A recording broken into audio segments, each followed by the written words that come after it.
Olá meninas, bem-vindas mais uma vez, ao nosso vídeo aula. Hoje a gente vai falar novamente, sobre estética corporal e cirúrgica.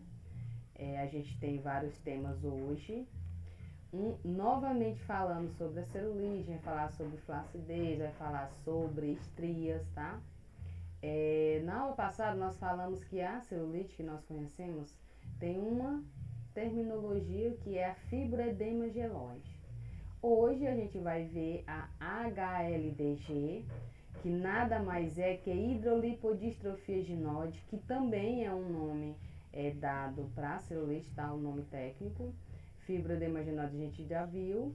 E paniculopatia edematofibroesclerótica também é uma terminologia técnica da celulite, tá? Essas são as diversas terminologias utilizadas para o que a maioria das pessoas conhece como a celulite. Quais são essas classificações da celulite? A celulite não é simplesmente você olhar para uma cliente e já entender que ela está com a celulite. Ela tem suas classificações. Nós temos a flácida, a compacta e a edematosa. Então, quando você vai trabalhar, você vai fazer uma anamnese, você precisa distinguir qual o tipo dessa celulite. Porque se for celulite flácida, você vai ter que trabalhar a celulite e mais a flacidez. A edematosa, se você for trabalhar, você vai trabalhar a celulite mais os edemas, o inchaço. Então, nós precisamos conhecer quais são esses tipos de celulite para classificar corretamente na hora da anamnese, Aqui nós temos a flácida. A flácida, geralmente, ela tem início em pessoas acima de 35 anos ou pessoas que perdem peso muito rápido. Neste caso, pode apresentar também uma flacidez muscular, por isso é comum em pessoas sedentárias. Essa flácida, nós temos que trabalhar para diminuição da celulite e da flacidez da pele. A edematosa, ela é a mais feinha, a mais inchadinha, é a que mostra mais furinhos, edemas, inchaço, retenção hídrica.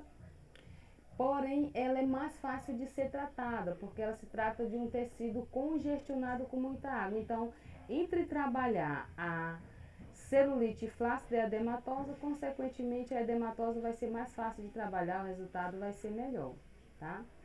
E a compacta, ela tem um aspecto mais rígido, logo o nome compacta, com mais fibras e dá geralmente em pessoas mais jovens e neste caso o contorno corporal e a anatomia estética são mantidas. Como assim? A compacta você já vai perceber esse tipo de celulite quando você pressiona a região, tá? Ela é bem compacta, bem durinha.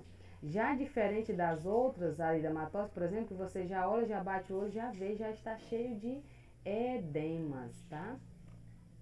Aqui novamente o esqueminha de uma pele sem celulite e uma pele com celulite. A pele sem celulite aqui, na imagem 1, consequentemente, é uma pele lisa, a derme é totalmente regularzinho, os vasos sanguíneos são normais, são na quantidade normais, o colágeno também é saudável, o tecido adiposo aqui, ó, nossa tela subcutânea é toda regular, toda no local. Já aqui no segunda imagenzinha do lado, a pele com a celulite, a epiderme em si já é cheia de furinhos, por quê? Porque a nossa pele, ela é o que nós somos por dentro. Se eu estou cheia de edema, se eu estou cheia de celulite, obviamente vai aparecer na minha epiderme. A derme já é irregular, já diminui a quantidade de vasos sanguíneos, há um estiramento desse colágeno, então assim, quando estira esse colágeno pode acontecer o problema da estria e aumenta demais as células adiposas. Você vê aqui embaixo na imagem que é tudo inchadinha.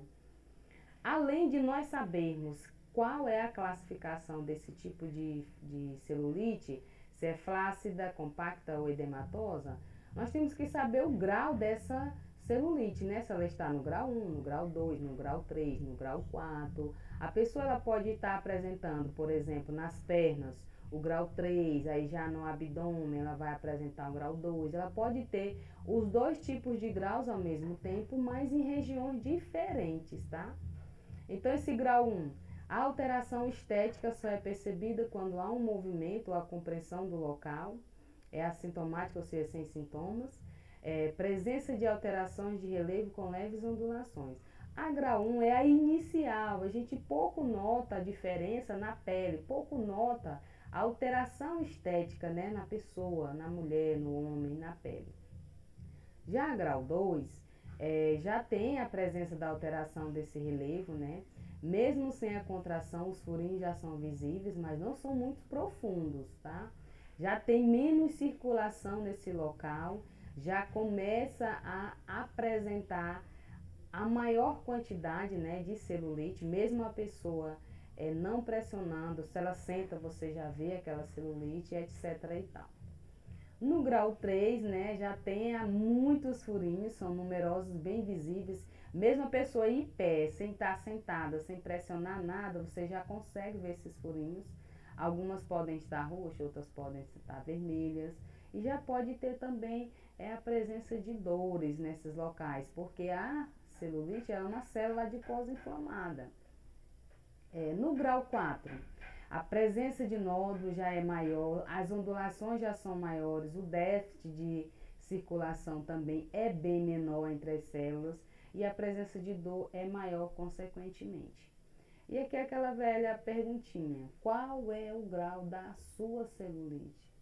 É quase impossível, né, a gente ter um corpinho sem celulite. Geralmente tem no grau 1, que não é aquela visível, só se você pressionar, mas todo mundo tem. Então eu coloquei assim, qual é o grau da sua celulite para você se avaliar, para você compreender qual que é a sua celulite, qual o grau da sua celulite, tá? Novamente a gente vai falar aqui de novo sobre a lipodistrofia, como nós vimos no quadro anterior daquela imagem. Quando as células adiposas estão bem grandes, as fibras de colágeno elas também esticam bastante, então pode romper essas fibras de colágeno e pode ocasionar as estrias. Então a gente vai falar novamente. Essa distrofia, essa gordura localizada, você também tem que identificar se essa gordura é flácida ou compacta, tá? É muito óbvio entender quando ela é flácida, é molinha, quando ela é dura. A gordura dura geralmente é mais masculina, tá? A mulher já é mais flácida. Só que pode acontecer da gordura flácida ser no homem e da gordura compacta ser na mulher, tá? Você tem que entender, você tem que classificar a distribuição dessa gordura, identificar se ela é localizada, ou seja, ela só tem gordura nos flancos, ela só tem gordura nos culotes. Você tem que ver se é generalizada, ou seja, se essa gordura está no corpo todo ou se é apenas em algum local. E se for generalizada, você vai ter que classificar. E se for local, você também vai ter que informar na hora da sua ficha de anamnese. Como eu falei no início da celulite, não é só estar com celulite. Qual é a celulite? Qual o grau dessa celulite? Assim também a gordura. Qual é a gordura? Qual é o local dessa gordura? Para você poder trabalhar corretamente uma anamnese de uma estética corporal nesse cliente. Aqui é onde nós temos nossos maiores depósitos de gordura. São nos braços, abdômen, nas nádegas, nas coxas. E quando nós ingerimos muita gordura e tem excesso de gordura, obviamente meu organismo vai jogar para meus braços, para meus nádegas, para os meus abdômen, que são as primeiras áreas que nós começamos a perceber que estamos, né, acima do peso. Novamente falando aqui sobre o biotipo corporal, o andróide, o genóide, né, o andróide em forma de uma maçã, o genóide em forma de pera, que pode ser encontrado o andróide mais na genética masculina e o ginóide na feminina. Só que isso pode ser o inverso, né? Já falei isso antes. O homem pode ter a gordura ginóide e a mulher o andróide. Novamente lembrando, o ginóide geralmente feminino, onde a mulher tem quadris largos e cintura fina, dando a impressão de ter um formato de pera. O andróide, geralmente mais na masculina, onde a pessoa com este formato corporal possui mais abdômen do que quadril, dando a impressão de ter um formato de maçã, tá? A gente viu isso na aula passada. Aqui nós temos um cálculozinho do IMC. Algumas pessoas falam que ele pode dar um resultado falso, e é verdade. Vai depender do ser humano. Se for um cidadão comum, é sedentário, uma dona de casa, tudo, o cálculo vai dar certinho. Por quê? Porque essa pessoa não vai ter a massa magra, que nós chamamos assim. Se for fisiculturista e você for calcular o IMC, vai dar uma quantidade de massa, mas a massa dela é sadia, é massa boa, gordura boa.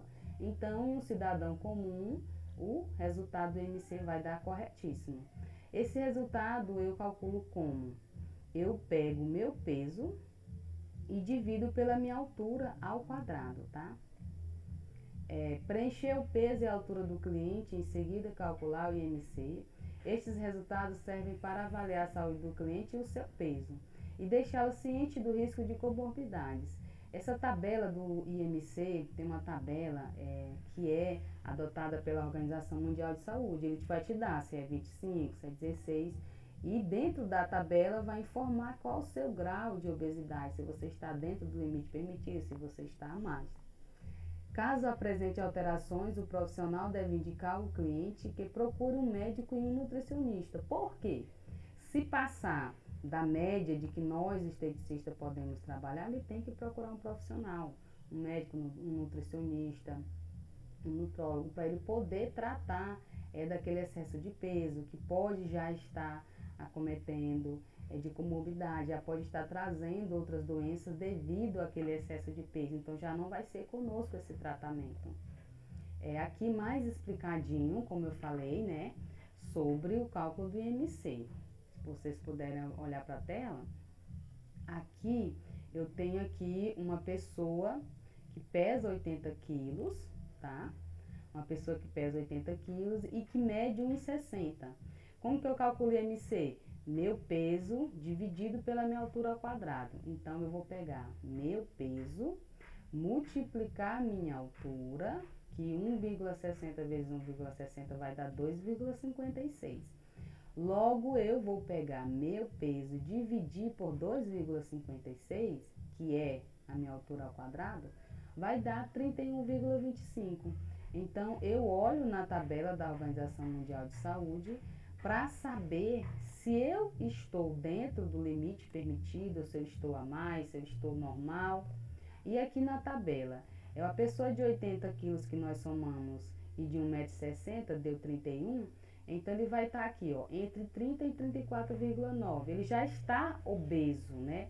Obesidade grau 1. Se for uma pessoa que depois de calcular a sua altura dividido pela, depois de calcular o seu peso dividido pela sua altura ao quadrado e dá um resultado de 18,5, essa pessoa já está abaixo do peso. Se ela tiver um resultado de IMC entre 18 e 24, ela está de parabéns, um peso ideal. Passou daí, já vai estar levemente acima do peso, entre 30 e 34, que é a soma que nós fizemos, está obesa. Enfim, aqui é a tabela da média. Logo, se o meu cliente paciente deu 31 e ele está classificado obesidade grau 1, eu já ainda consigo trabalhar um pouco esse cliente, mas se ele já está grau 2, já a obesidade dele já está severa, então ele vai ter que procurar um médico, né, para se tratar. Continuando, né, nosso assunto. A flacidez. A flacidez, só um momento.